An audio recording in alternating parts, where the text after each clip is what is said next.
Attention mga SSS pensioners, April pension crediting schedule update. May pagbabago, pag-uusapan natin sa video na ito. Hold up.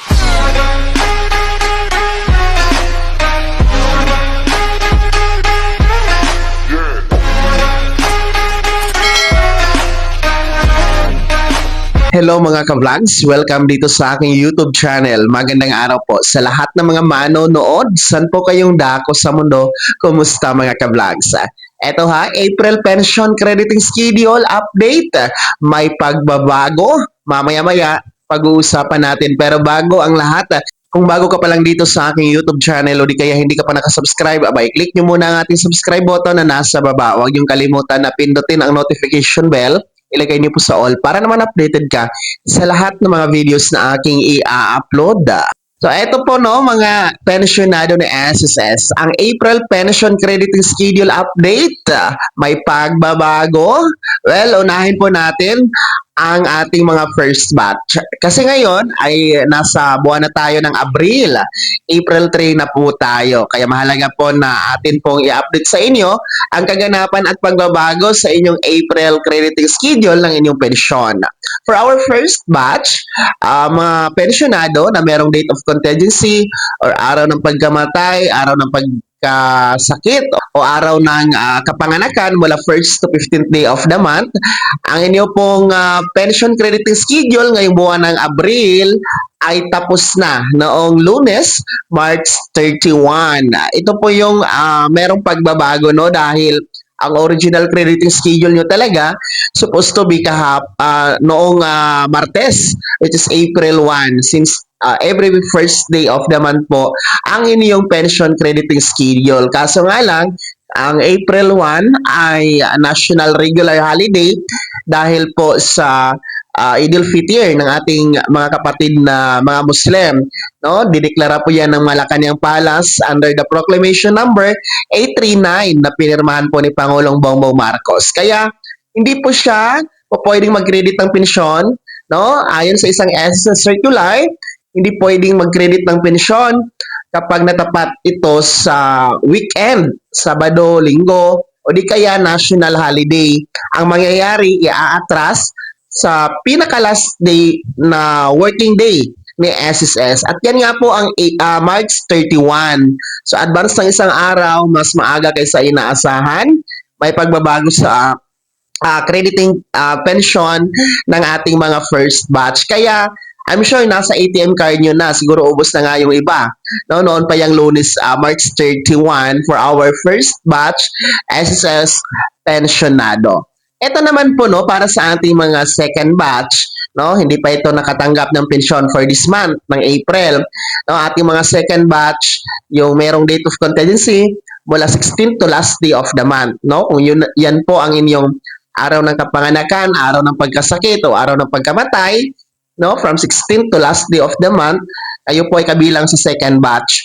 Ang inyo naman pong schedule, no, update ng schedule ninyo for this month of April ay nananatili po na nasa regular crediting schedule kayo, which is April 16, no? Araw ng Miyerkules.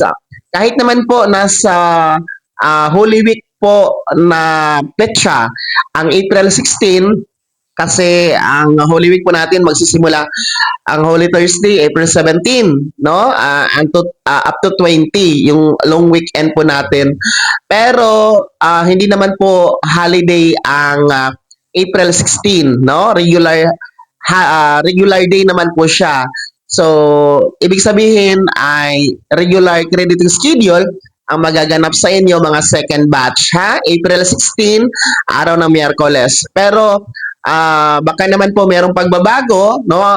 Antabayanan po natin ang anunsyo advisory from the Malacanang Palace. Baka naman ideklara ang April 16 bilang special regular holiday, no? And mag-aantay tayo ng anunsyo mula sa SSS kung ito nga po ba ay magiging holiday. Pero sa ngayon, no, ay wala pang anunsyo ha. Regular day po ang April 16.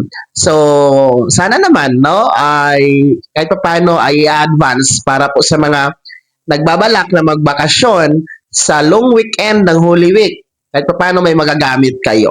So sa katanungan naman po na ang update dito sa second tranche 1,000 pesos pension increase, kung ito ba ay maibibigay na, no? Ito ba ay meron na ngayong buwan ng April?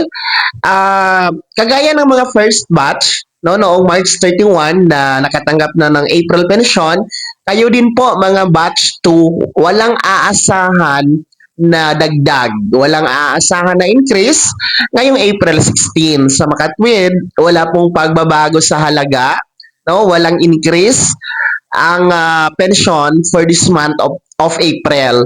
Since the second tranche 1,000 pesos pension increase ay hindi pa po maibibigay ni SSS as of now dahil nga po sa kakulangan ng pondo at hinahanapan pa ito ng pondo ng pamunuan ng SSS, no? Hindi pa po ito kakayanin. So for this month of April, malinaw po, no, ang ating sinasabi na wala pong dagdag na aasahan, taliwas sa mga nagsasabing meron na pong dagdag or meron ng pondo. So yan po ay hindi totoo dahil tayo naman po ay bumabase sa anunsyo mula sa SSS, no, na inilalabas nila since meron namang update, no, kung talagang meron ng pondo ang second tranche. Pero as of now, wala pa po yan, ha?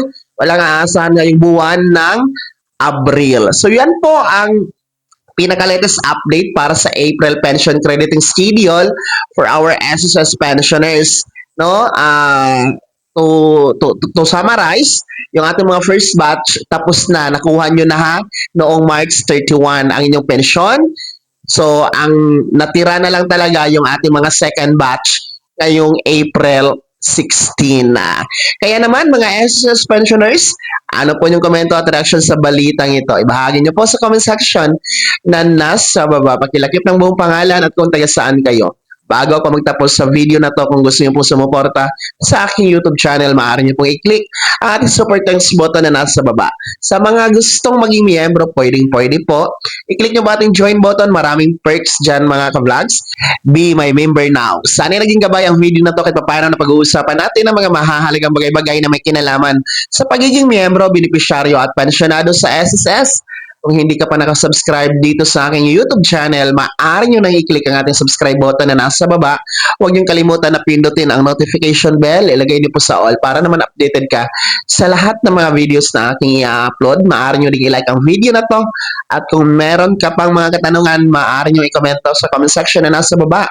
Paki-follow na din po ang aking official Facebook page na nasa screen nyo. Muli po, ako si Daniel Timpawa na nagsasabing dito sa aking YouTube channel, pawang katotohanan at lahat totoo lamang.